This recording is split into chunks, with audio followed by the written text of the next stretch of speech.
Today discuss about given spindle speed 15,000 rpm, Cops dia 38 millimeter, lifting 7 inch, TPI 20.02 and count equal 30 NE. Doffing time equal what? এই কোশ্চেনটা আমাকে একজন viewers বলেছিল যে এটাকে সমাধান করার জন্য, সলভ করার জন্য। তো আমি চেষ্টা করেছি সেটা সলভ করার জন্য, তার রিকোয়েস্টে ভিডিওটা করা। তো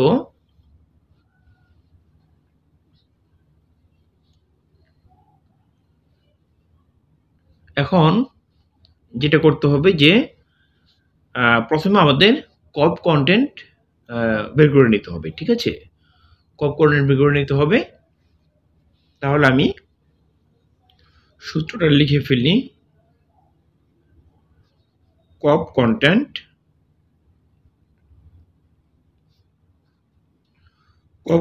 সাধারণত গ্রামে হয়, অর্থাৎ একটা কপসে কত গ্রাম সুতা আছে, ঠিক আছে? তো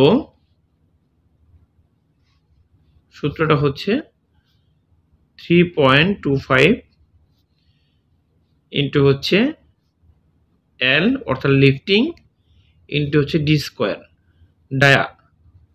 এটা হচ্ছে কপ কন্টেন্টের যে সূত্রটা, ঠিক আছে? তো 3.25 এটা হচ্ছে কনস্ট্যান্ট। তো আমাদের এখানে লিফটিংটা সাধারণত আমরা কি বুঝবো? লিফটিংটা আমরা বুঝবো এটাই, ধরুন এটা একটা ববিন, হ্যাঁ এটা একটা ববিন। তো এটা হচ্ছে সুতা, ইয়ার্ন। এখন কথা হচ্ছে যে সাধারণত আমরা আমাদের যে কপস আছে, যে কপসটা ববিনে জড়ায় তার কিন্তু উপরে কিন্তু আপনার এখানে যে এই যে গেপ থাকে, ঠিক আছে? আর নিচে হচ্ছে গেপ থাকে। তো উপরে যে গেপটা থাকে টপ পজিশনে, এটা হয়তো 15 কিংবা 10 মিলির ভিতরে হয়ে থাকে, ঠিক আছে? আর নিচে সাধারণত হয়ে থাকে 5 মিলি, 5 মিলিমিটার, ঠিক আছে? এখন এই যে আপনার যে একটা রিং ববিনের আপনার ধরতে হবে যে রিং ববিনের আমার লেন্থ কত আছে। ধরুন এটার লেন্থ আছে, তো একটা রিং ববিনের ধরুন লেন্থ আছে 180 মিলিমিটার, ঠিক আছে? যদি একটা রিং ববিনের লেন্থ 180 মিলিমিটার থাকে, এটা হচ্ছে লেন্থ। তাহলে উপরে আপনার টপ পজিশনে আমরা গেপ রাখি কত? ধরুন 15 মিলিমিটার, 50 মিলিমিটার। আর হচ্ছে নিচে গেপ রাখি আমরা 5 মিলিমিটার। তাহলে কত হলো? এটা আমি 10 ধরে নিলাম, 10 মিলিমিটার, নিচে হচ্ছে 5 মিলিমিটার, তাহলে 15 মিলিমিটার। তো টোটাল হচ্ছে 180, 180 মাইনাস 15, তাহলে কত হচ্ছে? তাহলে হচ্ছে আপনার তাহলে হচ্ছে আপনার 165। হ্যাঁ, এটা বাদ দিলে 15 মিলিমিটার আমি যদি বাদ দিই তাহলে হবে 165 মিলিমিটার, ঠিক আছে? 165 মিলিমিটার এগেনস্টে আমাদের লিফটিং সাধারণত মিলিমিটারকে আমরা সবসময় ইঞ্চি নিয়ে যাব। হ্যাঁ, সেটা যদি আমরা 25.4 দিয়ে ভাগ করি তাহলে ইঞ্চিতে চলে আসবে। সেখানে হয়তো 6 মতো আসবে, 6 ইঞ্চি আসবে, জাস্ট আমি এটা বোঝানোর জন্য। আর যদি আমি যে বলি 7 ইঞ্চ কিভাবে আসলো, তো এটা সাধারণত লিফটিংটা সাধারণত মিলিমিটারে হয়, এটাকে আমরা ইঞ্চিতে নিয়ে যাব। হ্যাঁ, ধরুন এটা 7 ইঞ্চির এগেনস্টে এটা আছে হচ্ছে যে আপনার যদি আমি 15 মিলিমিটার বাদ দিয়ে নিচের 5 উপরে 10 যদি বাদ দিই তাহলে যদি আমি 10 5 15 15 আর হচ্ছে এদিকে যদি 180 ধরি, হ্যাঁ, তাহলে আপনার হচ্ছে 195 মিলিমিটার, তাই না? তো টোটাল আমি ধরলাম এখানে 195 মিলিমিটার। একটা ববিনের লেন্থ হচ্ছে 195 মিলিমিটার। আর যদি আমি 10 আর 5 10 and 5 তাহলে 15 হলো। 15 যদি এটা আমরা বাদ দিই তাহলে হবে 15 বাদ দিলে হবে 180 মিলিমিটার। তো এই 180 মিলিমিটার আমি ধরলাম 180 মিলিমিটার, এটা হচ্ছে আপনার লিফটিং, ঠিক আছে? হ্যাঁ, লিফটিং যে এই যে গেপটা, ঠিক আছে? যে লিফটিংটা এটা আমি ধরলাম 180 মিলিমিটার ধরলাম। তো 180 মিলিমিটার এগেনস্টে আমার 7 ইঞ্চ কিভাবে হলো, তাই না? এই জন্য আমাদের এটার সূত্র হচ্ছে যে 1 ইঞ্চ ইকুয়াল হচ্ছে 25.4 মিলিমিটার। 1 ইঞ্চ সমান 25.4 মিলিমিটার, ঠিক আছে? তো এই 25.4 মিলিমিটার যদি আমি এখানে ভাগ দিয়ে দিই 25.4, যদি এটা ভাগ করি তাহলে আমাদের আসবে এই যে 7 ইঞ্চ, ঠিক আছে? যখন আমরা এটাকে ভাগ করব 180 মিলিমিটার যে লিফটিংটা, টোটাল লিফটকে আমরা 25.4 দিয়ে ডিভাইড করলে 7 ইঞ্চ আসবে, ঠিক আছে? এটা সাধারণত দেওয়া আছে, লিফটিংটা আমাকে দিয়ে দিয়েছিল উনি যে 7 ইঞ্চ, এটা আমি জাস্ট বুঝিয়ে দিলাম যে 7 ইঞ্চটা কীভাবে আসলো। তো এরপর আসি কপস ডায়া, তাহলে এটা মিলিমিটার আছে, এটাকে যদি আমরা এই যে সূত্রটার মধ্যে বসাতে যাই সেক্ষেত্রে কিন্তু এই মিলিমিটারকে অবশ্যই ইঞ্চে নিতে হবে। তাহলে আমরা কি জানি 1 ইঞ্চি সমান সমান 25.4 মিলিমিটার।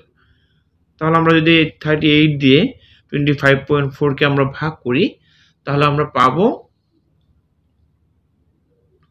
আমি দিয়ে দিই 38/25.4 যদি ভাগ করি তাহলে আমরা পাবো 1.497, হ্যাঁ, ইঞ্চ, ঠিক আছে?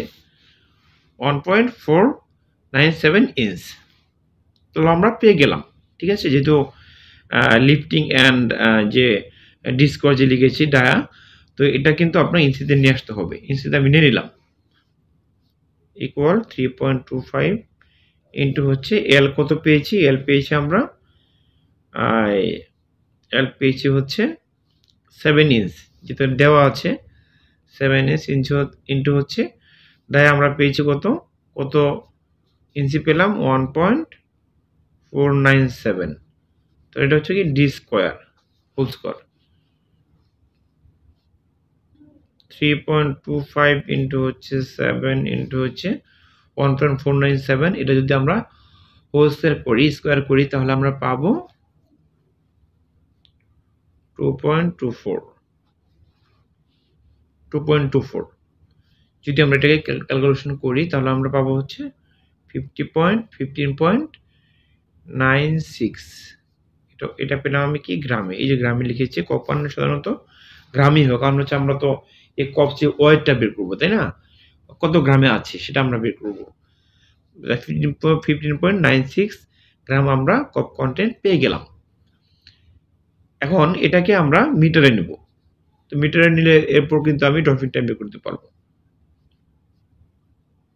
15.96 ইন্টু হচ্ছে 1.693 ইন্টু হচ্ছে 30, যদি আমরা এটাকে ক্যালকুলেশন করি তাহলে আমরা পাবো মিটার, মানে অর্থাৎ লেন্থ পাবো, তাই না? এটা আমরা লেন্থ কিন্তু বের করলাম, এটা হচ্ছে লেন্থ। তাহলে 2588 মিটার পেলাম, তাই না? লেন্থ আমরা এত মিটার পেলাম। তো ডেলিভারি স্পিড,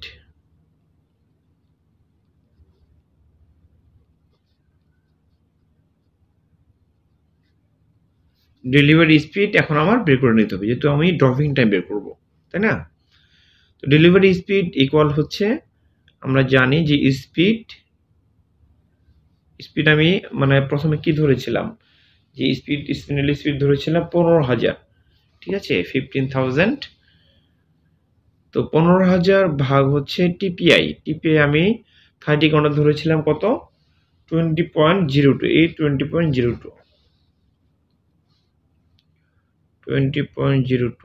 ঠিক আছে। তো ভাগ হচ্ছে 39.37,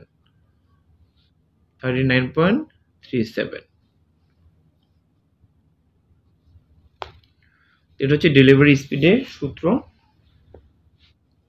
তো যদি আমরা এটাকে ভাগ করি তাহলে 19.03 মিটার পার মিনিট আমরা ডেলিভারি স্পিড পেয়ে গেলাম। তো ড্রপিং টাইম সমান কত, ড্রপিং টাইম আমরা বের করবো এখন। ড্রপিং টাইম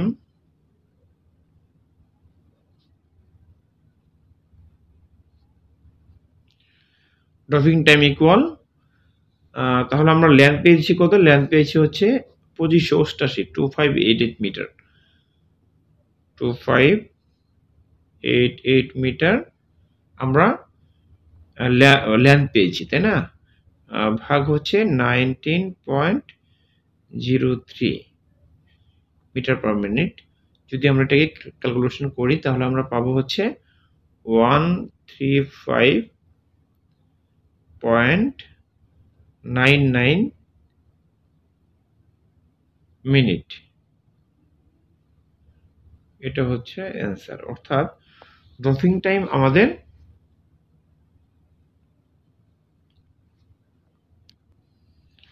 তাহলে আমরা 135.99 মিনিট আমরা পেলাম। মানে অর্থাৎ 30 কাউন্টের একটা ড্রপ নামতে সময় লাগবে 135.99 মিনিট, ঠিক আছে। তো এই হচ্ছে আজকের টপিক। আশা করি বুঝতে পেরেছেন। আজকে এ পর্যন্তই। পরবর্তীতে নতুন একটি টপিক নিয়ে আসবো ইনশাল্লাহ। ততক্ষণ ভালো থাকবেন। আল্লাহ হাফেজ।